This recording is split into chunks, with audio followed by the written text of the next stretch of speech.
ఇంకోటి ఇది వచ్చేసి స్ప్రేయింగ్ గన్ను. ఇది కూడా మంచి ప్రెజర్తో ఉంది. ఒకవేళ ఈ బూరాడ్ అనేది పెద్దగా వేసుకున్నప్పుడు ఇట్లా ఇరుకుగా ఉంటుంది కదా, సన్న పొలాలు లేకపోతే చెట్లు ఉండడం అట్లాంటివి, లేదంటే హైట్ చేలు ఉన్నాయనుకో మొక్కలు పోతాయని చెప్పి డౌట్ ఉంటే ఇది ఆన్ చేసుకోవచ్చు. ఇది క్లోజ్ చేసి దగ్గరికి వేసుకొని ఇది ఆన్ చేసుకుంటే ఇది కూడా అటు 10 ఫీట్స్ 10 ఫీట్స్ కవర్ చేస్తుంది. ఇది కూడా మంచి ప్రెజర్ వస్తుంది.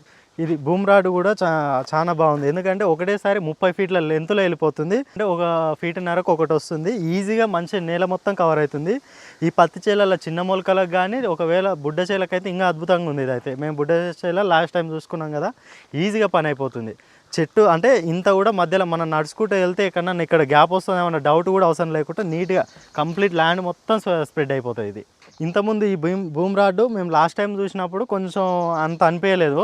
కాకపోతే ఇప్పుడు మళ్ళీ వెళ్ళి అలా ఆ దగ్గరికి వెళ్ళేటప్పుడు చూసినప్పుడు ఇంకా మంచి క్వాలిటీతో ఉంది ఇది. ఎందుకంటే అప్గ్రేడ్ చేసిరంట దీన్ని, అప్పటిలాగా లేదు, ఇంకా బెటర్ అయింది. ఇది చాలా బాగుంది. ఇప్పుడైతే ఈ మిషన్ అయితే ఈజీగా ఉండొచ్చు దీన్ని.